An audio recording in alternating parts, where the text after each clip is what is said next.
पुरस्कार मिला। यह बात इस बात को दर्शाता है कि उन्हें प्रतिभाशाली व्यक्तियों की पहचान थी। जिन अर्थशास्त्रियों को उन्होंने बुलाया था उसमें से कुछ को क्या मिला, नोबेल पुरस्कार मिला। मतलब उनको हीरो की पहचान थी कि हीरे है ना, पहचान थी। मानवलोबिस द्वारा आमंत्रित किए गए अर्थशास्त्रियों में वे लोग थे जो द्वितीय पंचवर्षीय योजना के समाजवादी सिद्धांतों के कटु आलोचक थे। दूसरे शब्दों में वह अपने आलोचकों को सुनने के भी इच्छुक थे। उन्होंने ऐसे लोगों को बुलाया था जो किसकी आलोचना करते थे, समाजवाद की आलोचना करते थे, जो कि हमारे देश में चलता था उस समय। क्योंकि हम किसको महत्व देते थे, सामाजिक क्षेत्र में, सरकारी क्षेत्र को। ठीक है, तो अपने आलोचकों को बुलाना आसान बात होती है क्या? आपको अच्छा लगता है कोई आपकी आलोचना करे? No ma'am. नहीं, लेकिन अच्छा लगना चाहिए। क्यों मैम? क्योंकि हिंदी में कहा है कि निंदक न्यारे राखिए, आंगन कुटी छबाए, बिन साबुन बिन पानी के निर्मल करे सुहाए। ठीक है, मतलब कहा गया है, इस दोहे के माध्यम से कहा गया है कि जो निंदक होते हैं ना, उनको हे भगवान मेरे निंदकों को, मेरे आलोचकों को तुम सलामत रखना, क्योंकि वो बिना पानी और बिना साबुन के भी मेरे व्यवहार को क्या कर देते, शुद्ध कर देते, क्योंकि वो मेरी क्या करते हैं, निंदा करते हैं। तो निंदा सुनना भी अच्छा होता है, हालांकि कठिन कार्य है ये एक मनुष्य के लिए। तो उस समय पीसी मानवलोबिस ने अपने आलोचकों को भी बुलाया कि वो अपनी आलोचना करें। अगर कोई अपनी आलोचना नहीं करेंगे तो अपने में सुधार होगा क्या? नहीं। तो आलोचना करना क्या है, जरूरी है। ठीक है, और आलोचना को सकारात्मक रूप से लेना उससे ज़्यादा जरूरी है। कि आपकी किसी ने आलोचना की और आपने सकारात्मक रूप से कहा कि मैं इस दोष को क्या करूँगा, दूर करूँगा। ठीक है, तो ये सारे अर्थशास्त्री आए। आज अनेक अर्थशास्त्री मानवलोबिस की योजना संबंधी दृष्टिकोण को अस्वीकार करते हैं, परंतु भारत की आर्थिक प्रगति के पथ पर अग्रसर करने में उनकी महत्वपूर्ण भूमिका रही। उन्हें सदैव स्मरण किया जाएगा। सांख्यिकीविद सांख्यिकी सिद्धांत में उनके योगदान से लाभ उठाते रहेंगे। ठीक है, ये पूरी जानकारी थी पीसी मानवलोबिस के बारे में। इसमें से एक प्रश्न आपको बन सकता है। 8 से 10 प्रश्न मैंने अभी आपको पढ़ाए, जिसमें से कोई एक प्रश्न आपको आ सकता है। कौन थे, कौन सी योजना पर उनका अधिकार था, कौन सा जनरल निकाला, किसका स्थापना किया। ठीक है, तो ISI की स्थापना उन्होंने की, कहाँ की, भाई कोलकाता में पढ़ाई की, फिर इंग्लैंड में पढ़ाई की, फिर इंग्लैंड में की फेलोशिप उनको मिल गई। ये सारी बातें आपको मैंने पढ़ाई, आप इनको ध्यान में रखेंगे। आगे बढ़ते हैं। भारतीय अर्थव्यवस्था के बारे में बात चल रही थी। हम चाह रहे थे कि हमारा GDP जो है वो निरंतर वृद्धि करे। GDP क्या होता है, एक वर्ष की अवधि में देश के सभी अंतिम वस्तुओं और सेवाओं के उत्पादन का बाजार मूल्य होता है। आपने ये धारणा कक्षा 10वीं में पढ़ी है। यदि GDP को एक केक मान लिया जाए तो समृद्धि का अर्थ है कि इसके आकार में वृद्धि होना चाहिए। अगर आपके परिवार में 5 सदस्य हैं और 1 पाउंड का केक आता था, और अगर आपके परिवार के सदस्य 5 हैं और आपका केक कितना आ गया, 3 पाउंड का, 3 पाउंड का आ गया, 4 का हो गया, तो आप खुश होंगे कि नहीं? Yes ma'am. आप खुश क्यों होंगे? क्योंकि आपको ये आशा है कि वो केक आपको अब ज्यादा मिलेगा। आपको आशा है कि केक ज्यादा मिलेगा, क्योंकि अब केक आपके यहाँ बड़ा आ रहा है। लेकिन क्या लगता है कि आपको वाकई में खुश होना चाहिए? नहीं। क्यों नहीं होना चाहिए? थोड़े में काम चला लेना चाहिए। खुश तो होना चाहिए, केक तो बड़ा आ गया। हाँ। पहले आपको जो है छोटा पीस मिलता था, अब आपको आशा है कि पीस आपको कैसा मिलेगा, बड़ा, क्योंकि केक कैसा आ रहा है, बड़ा। और बांटने वाले ने आपको फिर से छोटा पीस दे दिया तो आप खुश होगे क्या? नहीं। यही स्थिति है कि GDP तो बढ़ेगा, लेकिन GDP बढ़ने के साथ साथ उसका डिस्ट्रीब्यूशन, उसका वितरण भी कैसा होना चाहिए, बड़ा, समान। वितरण भी कैसा होना चाहिए, समान। अगर वितरण समान नहीं होगा तो पहले भी केक का छोटा टुकड़ा मिल रहा था, अभी भी केक का छोटा टुकड़ा मिल रहा है, तो केक बड़ा होने से आपको क्या फायदा? कोई नहीं है, कोई फायदा नहीं। तो पहली बात है कि हमारा GDP बढ़ना चाहिए, और दूसरी बात है कि उसका वितरण भी कैसा होना, समान होना चाहिए। तभी देश के हर नागरिक को उससे क्या होगा, लाभ प्राप्त होगा। सकल घरेलू उत्पाद देश की अर्थव्यवस्था के विभिन्न क्षेत्रों से प्राप्त होता है। भाई सकल घरेलू उत्पाद मैंने अभी आपको बोर्ड पर पढ़ा है, क्या बताया आपको? सकल घरेलू उत्पाद मतलब वस्तुओं और सेवाओं का उत्पादन। वस्तुओं और सेवाओं का उत्पादन जो है 3 क्षेत्रों में होता है। कितने क्षेत्रों में होता है? 3 क्षेत्रों में। पहला क्षेत्र होता है प्राथमिक क्षेत्र, दूसरा क्षेत्र होता है द्वितीयक क्षेत्र, और तीसरा क्षेत्र होता है तृतीयक क्षेत्र। प्राथमिक क्षेत्र का अर्थ होता है कृषि और कृषि से संबंधित क्रियाएं। कृषि और कृषि से संबंधित क्रियाएं, कृषि इसमें आ जाएगा, पशुपालन इसमें आ जाएगा, मछली पालन इसमें आ जाएगा, खनन कार्य इसमें आ जाएगा। ये हो गया हमारा प्राथमिक क्षेत्र। द्वितीय क्षेत्र का अर्थ होता है कारखाना। विनिर्माण या उद्योग या कारखाने। कच्चे माल से हम कच्चे माल को किसमें परिवर्तित कर देते हैं? द्वितीय तैयार माल में। कहाँ पर? द्वितीय क्षेत्र में।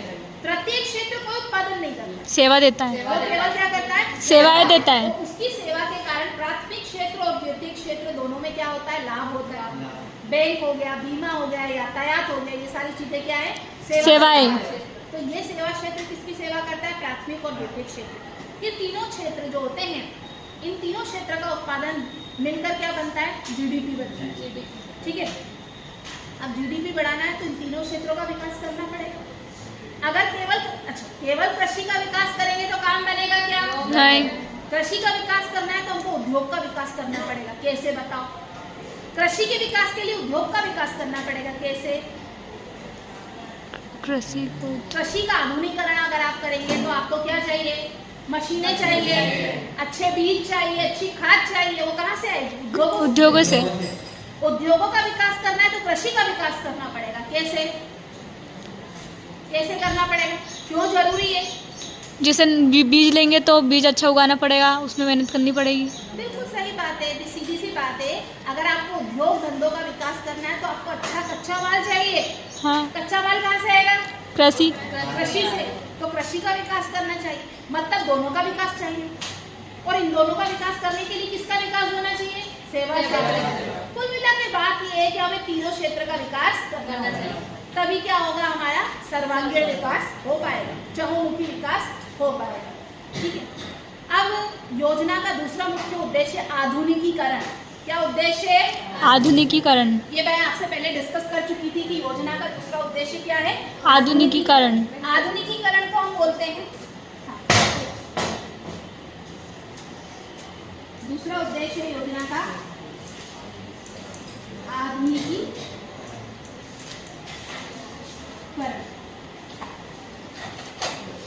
क्या उद्देश्य दूसरा? आधुनिकीकरण।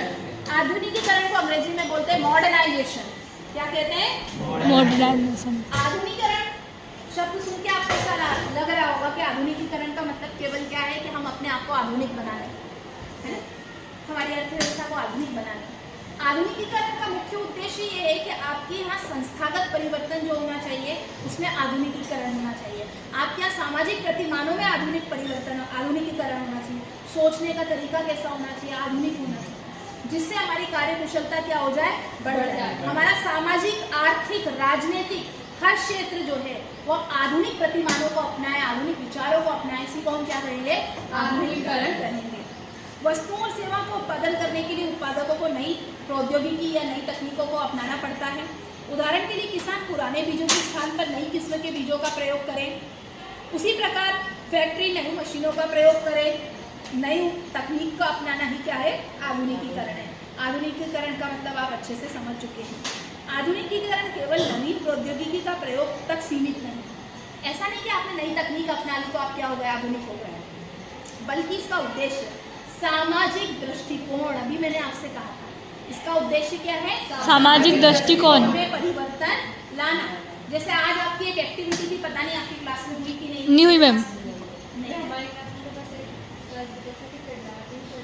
दीपक सर ने नहीं करवाई। आज एक एक्टिविटी थी जिसमें ये देखना था आनंद सभा। घरेलू हिंसा होती है, वो नहीं। घरेलू हिंसा में एक लड़के या एक पुरुष की क्या भूमिका होती है, वो किस तरीके से इसको सुधार सकता है। ठीक है, तो अगर एक लड़का खुद कहता है कि भाई आने वाले समय में मैं इस चीज़ को ख़त्म कर दूंगा, मैं कभी घरेलू हिंसा नहीं करूँगा और घरेलू हिंसा करने वाले लोगों को मैं अपनी तरफ से समझाऊंगा। ठीक है, या लड़के कहते हैं कि हम एक ऐसा सुरक्षित वातावरण बनाएंगे, लड़कियां कहती हैं कि हम एक सुरक्षित वातावरण बनाएंगे जिसमें हम क्या कर सकें? अपना सर्वांगीण विकास कर सकें। तो ये सब क्या है? सामाजिक दृष्टिकोण में परिवर्तन आया। ठीक है, ये सब क्या है? सामाजिक दृष्टिकोण में परिवर्तन आया। जो समाज है उसमें दो जेंडर है, दो लिंग है, स्त्री और पुरुष। अगर वो लोग आपस में एक दूसरे के साथ अच्छे से रहते हैं, ठीक है, लड़के और लड़कियां, स्त्री और पुरुष समाज में अच्छे से एक दूसरे के साथ रहते हैं, सम्मानजनक व्यवहार करते हैं, तो उससे क्या होगा? समाज में एक अच्छा वातावरण बनेगा। हर व्यक्ति निर्भीक होकर कार्य करेगा और फिर क्या होगा? देश का विकास होगा।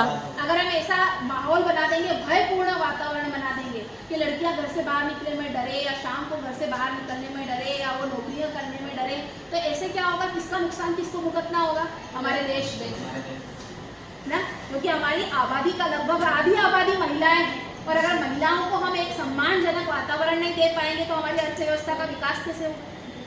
ठीक है, हम तो और पिछड़ जाएंगे ना, लोग तो हंसी उड़ाएंगे ना हमारे देश की, तो देखो इनके देश में जो है लोग कितने पिछड़े हुए हैं, जेंडर डिस्क्रिमिनेशन करते हैं। जेंडर डिस्क्रिमिनेशन का मतलब लिंग के आधार पर भेदभाव करते हैं, तू लड़की है, तू नीची है, मैं लड़का हूँ, मैं ऊंचा हूँ, मैं कुल का चिराग हूँ, ठीक है, मैं तो दहेज लूंगा, मैं तो तुझे मारूंगा, तुझे मेरी बात सुननी पड़ेगी। अगर इस तरीके का वातावरण होगा तो सामाजिक दृष्टिकोण कैसा होगा? खराब होगा और देश का विकास नहीं हो पाएगा। ये आज की एक्टिविटी थी, आपको हुई कि नहीं? चलिए, आपको एक तरीके से मैंने बता दिया, इसके बारे में आप सोचें। तो आधुनिकीकरण का अर्थ केवल नवीन तकनीक को अपनाकर उत्पादन बढ़ाना नहीं है, बल्कि सामाजिक दृष्टिकोण में परिवर्तन लाना भी क्या कहलाता है?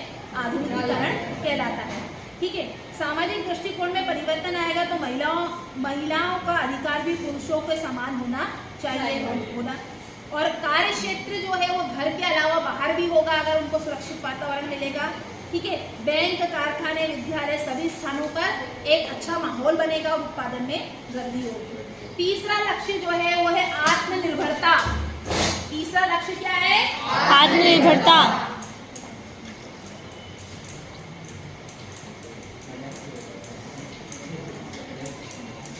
आत्मनिर्भरता, सेल्फ रिलायंस, आत्मनिर्भरता। आत्मनिर्भरता का अर्थ यहाँ ये है कि जिस देश ने 200 वर्षों की गुलामी झेली, उस 200 वर्षों की गुलामी में ना तो वहाँ का कृषि क्षेत्र अच्छा रह पाया, ना वहाँ उद्योग धंधे पनप पाए। ऐसी स्थिति में इस देश में जरूरत थी आत्मनिर्भरता को विकसित करने की। इस देश के नागरिकों में ये आत्मविश्वास लाने की कि अब वो हर प्रकार से सक्षम। ठीक है, जैसे हमने पहले भी आपको पढ़ाया था पहले चैप्टर में कि जब तक अंग्रेज हमारे देश में रहे कई प्रकार के अकाल पड़े, भूकंप पड़े, महामारियां फैली, कई लोग उससे परेशान रहे। जब देश आज़ाद हुआ तो स्थिति यह थी कि जो जनसंख्या थी उसको 2 वक्त भर पेट भोजन देने के लिए भी हमारे पास अनाज नहीं था। जबकि हमने पढ़ा कि 85% जनसंख्या किसमें लगी थी? कृषि क्षेत्र में। फिर भी खाने को नहीं मिल रहा क्योंकि कार्यकुशलता थी ही नहीं, उत्पादकता नहीं थी। कृषि जो की जा रही थी वो बहुत पिछड़ी तकनीक से की जा रही थी, परंपरागत तकनीकों से की जा रही थी, जिसके कारण बढ़ती हुई जनसंख्या को खाद्यान्न उत्पन्न नहीं हो रहा। 85% लोग कृषि में क्यों काम कर रहे थे?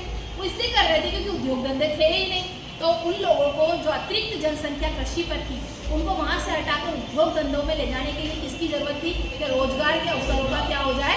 सृजन हो जाए। तो रोजगार के अवसर को सृजन करने के लिए भी पूंजी निर्माण की आवश्यकता थी, पूंजी की आवश्यकता थी, पैसों की आवश्यकता थी। तो इन सब बातों के लिए सरकार आगे आई और सरकार ने पहला लक्ष्य, तीसरा लक्ष्य क्या रखा? आत्मनिर्भरता।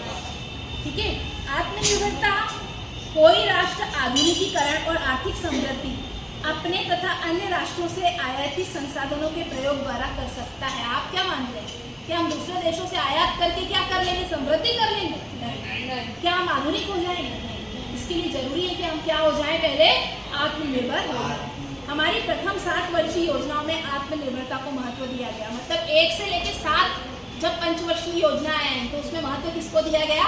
आत्मनिर्भरता को दिया गया, जिसका अर्थ था कि जिन चीजों को हम बाहर से आयात करते हैं, दूसरे देशों से आयात करते हैं, अब हम उन वस्तुओं का क्या करेंगे? अपने ही देश में निर्माण करेंगे।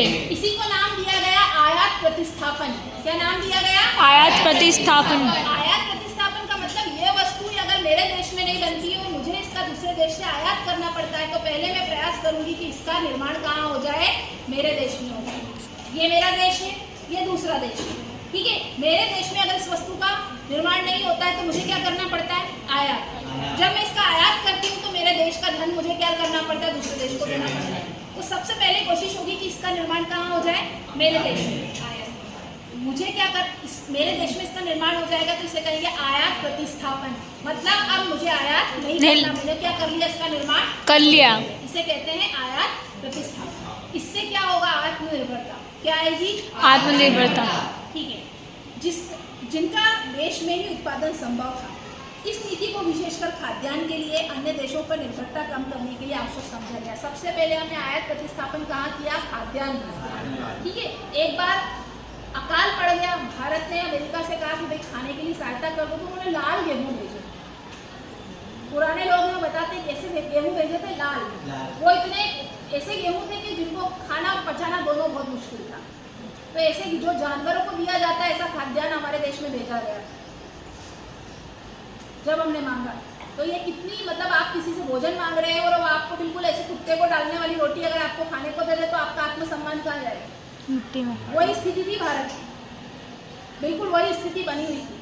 और उसी ठोकर को देखते हुए सबसे पहले हमने आत्मनिर्भरता का क्षेत्र कौन सा चुना? खाद्यान्न। कि कम से कम हमको खाना तो किसी के पास मांगने जाना नहीं पड़े। ठीक है, इसकी व्यवस्था की गई। हाल ही में विदेशी शासन से मुक्त हुए देश के लिए आत्मनिर्भरता की नीति को महत्व देना समझा जा सकता है। इसके अतिरिक्त यह आशंका थी कि आयातित